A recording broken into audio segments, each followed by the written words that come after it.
Moon walk திரைப்படத்தினுடைய audio லான்ச்ல இருக்கோம். நம்மளோட தீபா அக்கா இணைஞ்சிருக்காங்க. கற்பூர அழகி எப்படி இருக்கீங்க? நல்லா இருக்கேன். நீங்க எப்படி இருக்கீங்க? நான் ரொம்ப சந்தோஷமா இருக்கேன். உங்களோட ஒவ்வொரு படத்துலயுமே ஒவ்வொரு விதமா ஏதாச்சும் ஒரு வித்தியாசம் குடுத்துக்கிட்டே இருப்பீங்க. அந்த மாரி இந்த திரைப்படத்துல எந்த மாரி ஒரு கேரக்டர்ல நாங்க உங்கள பார்க்கலாம்? டாக் முதல்ல வந்து தம்பிமார்கள் எல்லாத்துக்கும் வணக்கம். இந்த படம் வந்து டாக்டர் படம் மாதிரி எனக்கு ஒரு நகைச்சுவை கதாபாத்திரம் கொடுத்துருக்காங்க. ஓகே. கொஞ்ச நேரம் வந்தாலும் என்னுடைய கதாபாத்திரம் அதில் வந்து நல்லா பேசப்படும்.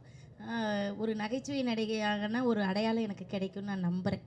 உங்களுக்கு இந்த செட்ல வந்துட்டு நெறைய விஷயங்கள் நடந்திருக்கும்ல. உங்களுக்கு புடிச்ச ஒரு மெமரி, ஓகே இந்த செட்ல இந்த நான் மறக்கவே முடியாதுப்பா இந்த ஒரு விஷயத்தனா என்ன விஷயம் சொல்லுவீங்க? அப்படி ஒன்றுமே இல்லையேம்மா, எனக்கு அந்த அளவுக்குலாம் ஒன்றும் ஞாபகத்தில் திடீர்னு கேட்டால முன்னாடியே சொல்லியிருந்தாலும் கொஞ்சம் யோசிச்சுட்டு வந்துருப்பேன் சொல்லுவேன். ஆனால் இங்கே மறக்க முடியாத அனுபவம்னா, நான் வந்து பிகைனூட்ஸ் உடைய அந்த ஓனரை வந்து அந்த படத்தில் தான் பார்த்தேன். நான் வந்து இவ்வளோ நாள் நினச்சது வேறு ஒரு மனிதரை. ஆனால் அதுக்கப்புறம் எனக்கு அந்த இயக்குனர் தான் வந்து அந்த ஓனர்னு தெரிஞ்சுது. ரொம்ப தன்மையாக பேசினார், நல்லா அழகாக ஒரு சொல்லி கொடுத்தாரு பாடங்களை. ஓவரால் நடிக்க விட மாட்டார். அது ஒன்று நம்ம ஓவரால் நடித்தது ஏட்டாக்கா கொஞ்சம் குறைச்சிக்கிட்டு கொஞ்சம் குறைச்சிக்கலாக்கா.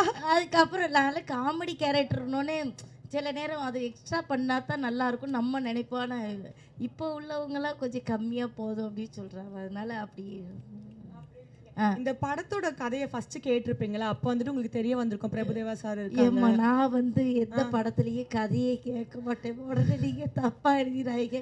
கதையெல்லாம் நம்ம கேட்டு நடிக்கிற அளவுக்கு இல்லை, பெரிய ஆளாகல. அது வந்து அந்த படத்தை எடுக்கிறவங்க இந்த படம் வெற்றி படமாக மாறும், இதில் இவங்கவங்க நடித்தா நல்லாயிருக்கும்னு நம்மளை கூப்பிடுறாங்க. எனக்கு என்ன வந்து அம்மா கேரக்டர் வரும், அக்கா கேரக்டர் வரும், இன்னும் பாட்டி கேரக்டர் கூட வந்துருச்சு. ஸோ அந்த மாதிரி ஏதாவது ஒரு கதாபாத்திரங்கள் வரும்பொழுது அது எத்தனை நாள் வேணும் அப்படின்னு நாங்கள் கேட்போம். அவங்க நம்மளுக்கு எல்லாம் ஒத்துக்கிட்டாங்கன்னா நம்ம போய் நடிக்கிறோம். ஆனால் இது நடிக்கும்போதே பிரபுதேவா சார் நடிக்கிறாங்க அப்படின்னு சொல்லி தான் என்னைய கூப்பிட்டாங்க. கூப்பிட்டுட்டு இந்த ஒரு இது சில விஷயங்கள் வந்து இப்படி நடிக்கணும் உங்களுக்கு ஓகேவா அப்படின்னாங்க. அதெல்லாம் நான் நடிக்கிறேன், ஒன்றும் பிரச்சனை இல்லை அப்படின்னு சொல்லிட்டு நான் நடித்தேன்.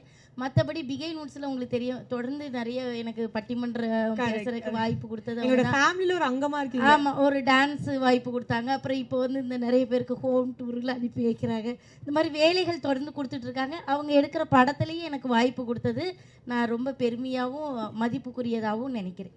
நீங்க இந்த படத்துல ஒரு பார்ட்டா இருக்கிறது எங்களுக்கு ரொம்ப சந்தோஷம். பிகாஸ் நீங்க எதா இருந்தாலும் ஒரு பெஸ்டா தான் கொடுத்துருக்கீங்க இது வரைக்கும். ஸோ இன்னும் நிறைய என்னன்னா இது வந்து இயக்குனர்கள் கையில தான் இருக்கு, நம்ம கையில கிடையாது. சிலர் வந்து இந்த அக்கா வந்து அழுகிறதுக்கு மட்டும் தான் பயன்படுவாங்க அப்படின்னு யோசிப்பாங்க. சிலர் வந்து இந்த அக்கா நகைச்சுவை பண்றதுக்கும் பயன்படுவாங்க. இயக்குனர்கள் என்ன சொல்றாங்களோ